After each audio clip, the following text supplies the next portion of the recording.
My name is Lakeisha Robinson. My daughter Sydney is in the 10th grade. She'll be going to the 11th grade. She is a smart kid, but she has had some struggles with math.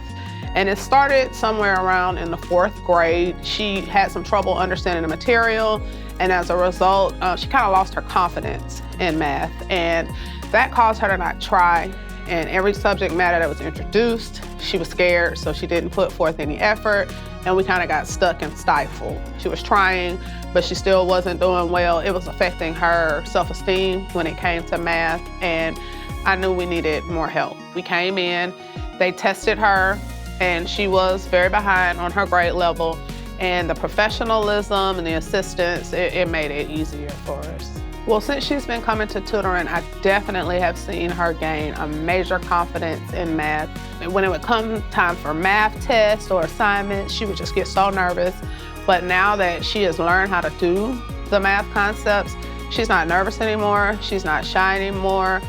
She enjoys coming to tutoring, and it's given her more confidence when it comes to math and different other areas of school.